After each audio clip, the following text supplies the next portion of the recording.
Hey guys, Ryan Groth here. Good morning. Welcome to this week's video blog. I love sparkling water. I can drink it without any hesitation and drink more and more of it. So, this week I want to talk about this documentary that I just watched on ESPN, 30 for 30, called This Magic Moment. And it's a fascinating documentary about a team in the 1990s called the Orlando Magic, and many of you are familiar with that. And as I was a kid, the Magic were where all the energy was at. They were the craze of the NBA. And,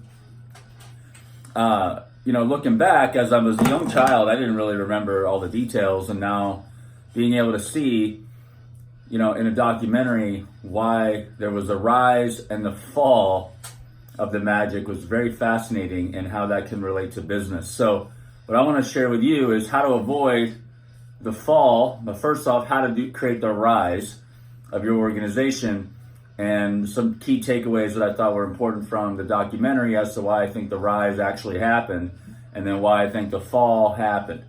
Because now the Magic are just still a pretty much an average or underperforming below average team year over year.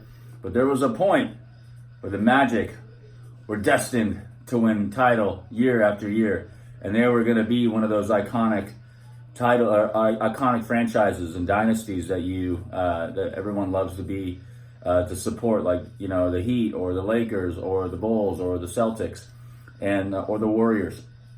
But they did not get there. So a couple of things that I think were big takeaways as to why they got to this point of fascination of the NBA and of the nation of why they got so good.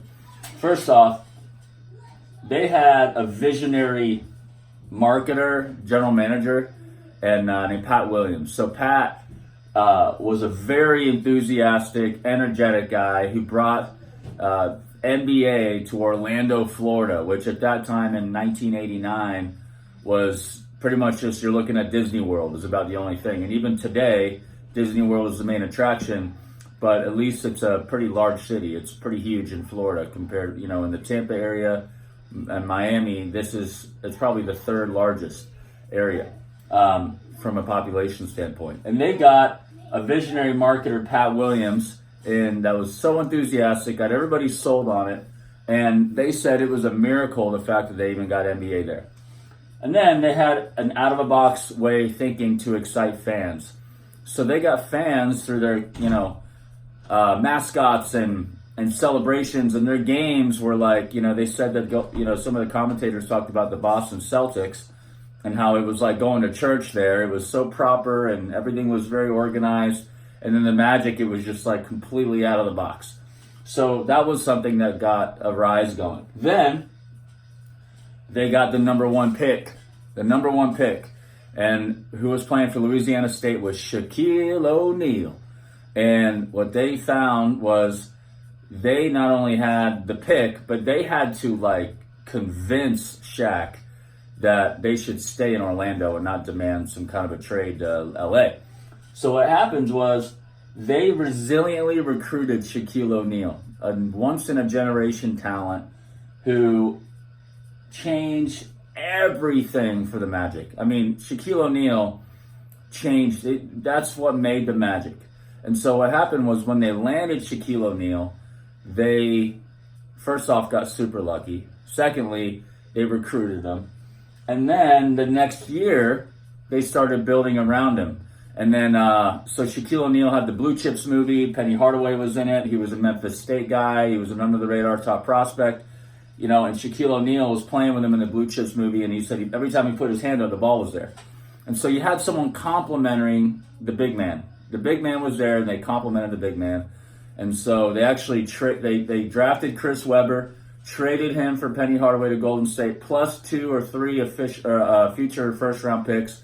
So they were savagery-level moves they made, and they got number 1 and number 2. And then the next year, they got Horace Grant. And so what happened was they had multiple playoff runs. They got swept the first year. The second year they got swept. The second year they got swept in the finals. But what was funny was they overcame MJ. I mean, this team was overcoming Michael Jordan, who came back from retirement. They talked a little smack, said that, number 45 is not number 23. And he comes back the next game. Michael Jordan takes off number 45, puts on number 23, and that will mess with your dome because he's the best. They end up beating him, and they get swept in the playoffs in game one because things started to shift in that finals run against the Houston Rockets with Hakeem Olajuwon and Clyde Drexler. What happened was Nick Anderson failed free throws. So this is the beginning of their downturn. His mental game, his inability to bounce back in difficult situations and stay calm in the moment. The first number one pick, Nick Anderson, failed. And he started to lose confidence. And everybody else lost confidence too. And so that whole momentum started to switch. Then Shaquille O'Neal in free agency didn't feel appreciated. He felt like people were questioning his value and that he wasn't worth a lot of money. And so they kind of lowballed him. The Magic lowballed him. And then LA took advantage and said, we see a guy who's not appreciated. They go ahead and get this thing turned. And Shaquille O'Neal, the guy who built this franchise, the guy who created so much attention, and I'm talking international attention to the Magic. I mean, a star. They swooned him, they wooed him, and they paid him. And then the Magic tried to pay him at that level, but then they couldn't. By that time, his heart was gone. Not to mention, another thing that happened that made that go was that Penny Hardaway's star level was just as high. People were talking about Penny Hardaway kind of, taking away MJ's, throne as the king of the NBA. But he's so introverted, they created this, Chris Rock character, the other Penny, Lil Penny, and he was just like a smack-talking little toy figure in all the commercials and everything.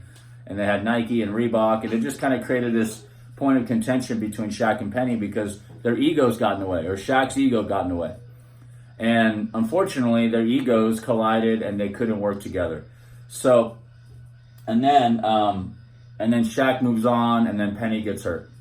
So what we find is that this rise was visionary, out of the box thinking, resilient recruiting, landing once in a generation talent, and a bunch of luck.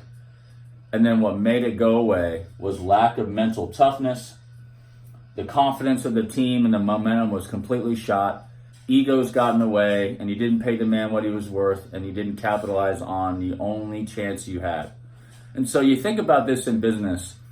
What are some takeaways? Well, first off, be a visionary like Pat Williams, okay? Be out of the box thinking and excite fans in a way that's different from your traditional multi-generational, competitor in your market.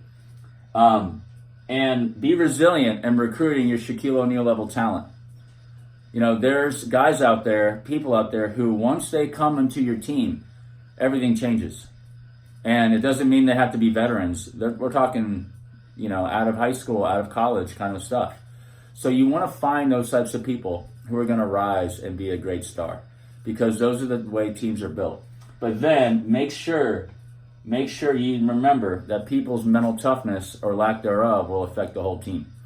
And if you want to win and stay up there like the Magic did not, then avoid these things. Avoid not having mental toughness and confidence. And make sure that you manage the egos the right way. Because egos are not necessarily bad, but Shaq and Penny, when this all was said and done, he said, we were Shaq and Kobe before there was Shaq and Kobe. Shaquille O'Neal said, I wish I never left Orlando. After winning 3 with the Lakers and winning with the Heat, he said, I wish I would have never left Orlando because of what was so magical there. So I hope you are on your way to finding your Orlando Magic type of story, but staying there and being number one. And so anyway, like, comment, share. If you have any questions or any corrections for me, because I may have gotten the story a little bit wrong, please let me know. Go watch that documentary. And you will enjoy it thoroughly. It's a very fascinating story, especially if you're any type of level of business and how it'll apply to you. So thank you. Have a great week and talk to you soon. Bye.